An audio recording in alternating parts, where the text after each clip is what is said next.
శివుడే అజ్ఞానం చేసిన శ్రీమైన ఉంటుంది అంటారు కదా, దేవుడే పాపాలు చేస్తుండు, దేవుడే పుణ్యం కూడా చేస్తుండు అంటున్నాను నేనైతే.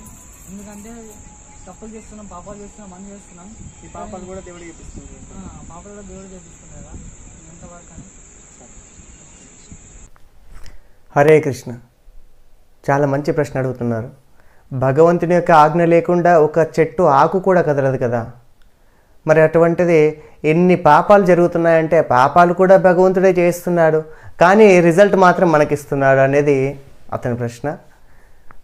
సో ఇక్కడ భగవద్గీతలో దీనికి సమాధానం కృష్ణుడు ఏం చెప్తాడంటే, నాదత్తే కశ్చిత్ పాపం నచైవా సుకృతం విభు అజ్ఞానైనావృతం జ్ఞానం తేన ముహ్యంతి జాంతవా. భగవానుడు ఎవరి పాపమును కానీ పుణ్యమును కానీ గ్రహింపడు. ఏమైనాను జీవులు వారి వాస్తవ జ్ఞానమును ఆవరించినట్టి అజ్ఞానము చే మోహానికి గురి అవుతారు.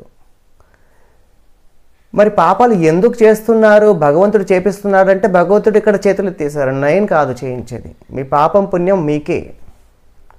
ఇక్కడ చెప్తున్నారు, మీ నిజమైన జ్ఞానాన్ని ఆవరించినట్టు అజ్ఞానం వల్ల మీరు చేస్తున్నారు. పాపం చేసేవారికి కొద్దిమందికి తెలుసు చేస్తే తప్పు, దానికి శిక్ష ఉంటుంది, అయినా చేస్తారు. ఇంకా కొద్దిమందికి తెలియకుండానే చేస్తారు పాపం. సో దానికి రిజల్ట్ కూడా వాళ్ళే అనుభవించాలి, కానీ భగవంతుడు కాదు. భగవంతుడు చేయించట్లేదు, నువ్వు వెళ్ళి ఇక్కడ వీళ్ళని అత్యాచారం చెయ్యి, నువ్వు వెళ్ళి వీళ్ళపైన దాడి చెయ్యి.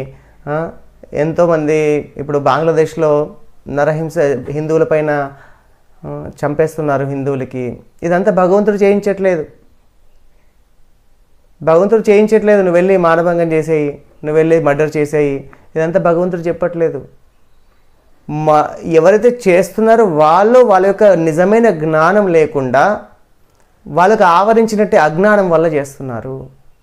నీతి శాస్త్రంలో ఇంకా ఏం చెప్తారంటే, నదేవదండమాదాయ రక్షంతే పశుపాలవత్. అంటే భగవంతుడు ఏమీ ఒక కట్టె తీసుకొని కూర్చోవట్లేదు మీకు పాపాలు చేయొద్దు అని.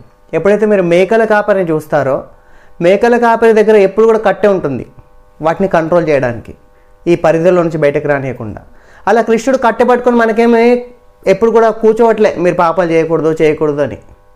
ఆయన మనల్ని ఫ్రీడమ్గా వదిలేశారు, స్వతంత్రంగా వదిలేశారు.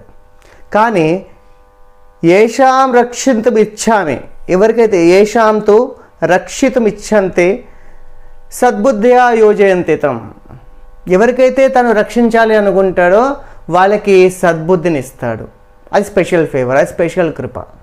కానీ అందరికీ ఇవ్వడు.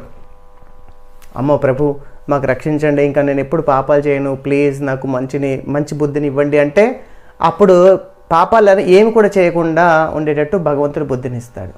చివరికి అర్జునుడికి భగవద్గీత అంత చెప్పిన తర్వాత కూడా కృష్ణుడు జోక్యం చేసుకోవట్లేదు.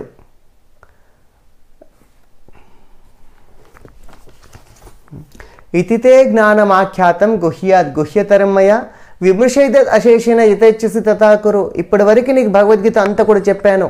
ఇది 18వ అధ్యాయంలో 63వ శ్లోకం. 18 అధ్యాయాల వరకు 63వ శ్లోకం వరకు చెప్పిన తర్వాత కృష్ణుడు ఏం చెప్తున్నాడు, యథేచ్ఛసి తథా కురు. నీకు ఎలా నచ్చితే అది చెయ్యు. నువ్వు యుద్ధం చేయాలి అనుకుంటే చెయ్యు, యుద్ధం వద్దు అనుకుంటే మానే. ఇక్కడ కృష్ణుడు మళ్ళీ జోక్యం చేసుకోవట్లేదు. దీన్ని ఉపనిషత్తులు ఏం చెప్పారంటే, సమాన వృక్షే పురుషో నిమగ్నో నీషయా శోచతి ముహ్యమాన. ఒకే వృక్షం పైన ఒకే కొమ్మ పైన 2 పక్షులు ఉంటాయండి. దాంట్లో ఒక పక్షి పండ్లను తింటుంది. అవి ఒక్కొక్కసారి తీపి పండ్లు కావచ్చు, చేదు పండ్లు కావచ్చు. ఇంకొక పక్షి ఉంటుంది, అది ఏ పండ్లను ముట్టదు, కేవలం అది చూస్తూ ఉంటుంది ఈ పక్షి ఏం తింటుంది, ఏం చేస్తుంది. ఆ తినే పక్షి ఎవరైతే ఉన్నారో అది జీవులు, అంటే మనము. ఎవరైతే చూస్తున్నారో అది పరమాత్మ. పరమాత్మ భగవంతుడు హృదయంలోనే ఉండేసి మంచి జ్ఞానాన్ని ఇస్తారు. దదామి బుద్ధి యోగం తం ఏన మాం ఉపయాంతితే తేషాం సతతయుక్తానాం భజతాం ప్రీతిపూర్వకం.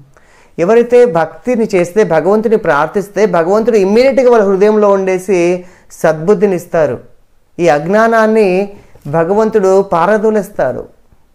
దీని 10వ అధ్యాయంలో ఏం చెప్పారంటే, తేషమేవానుకంపార్థం అహం అజ్ఞానజం తమః నాశయామి ఆత్మభావస్థో జ్ఞాన దీపేన భాస్వత. భగవంతుడు కృపతో వారి యొక్క హృదయంలో ఉన్న అజ్ఞానాన్ని జ్ఞానం అనే దీపం పెట్టేసి తొలగించేస్తారు. చూడండి ఇక్కడ భగవంతుడు క్లియర్గా చెప్తున్నారు, అజ్ఞానం ఏదైతే ఉందో, అజ్ఞానం వల్ల చేసే పాపాలు ఏవైతే ఉన్నాయో భగవంతుని పూజిస్తే చాలు, అక్కడ జ్ఞానం అనేది ఉంటుంది, భగవంతుడు జ్ఞానాన్ని ఇస్తాడు. అంతేకాని భగవంతుడు కూర్చోబెట్టేసి పెద్ద పెద్ద బార్లు రెస్టారెంట్స్ ఓపెన్ చేసేసి నువ్వు ఈ బార్కి వెళ్ళేసి అక్కడ కూర్చోమని చెప్పేసి భగవంతుడే వేరే వాళ్ళ ద్వారా మీకు అక్కడ ఉన్న బీర్ని పోయడం కానీ, మాంస దుకాణంలో వెళ్ళేసి అక్కడ చికెన్ బిర్యానీ తినిపోయడం, ఇవన్నీ భగవంతుడు చేయడు. మనమే అజ్ఞానం వల్ల చేస్తాము. దీనికి మనం చేసే తప్పులకి, మనం చేసే పాపాలకి మనమే బాధ్యులం, కానీ భగవంతుడు కాదు. హరే కృష్ణ.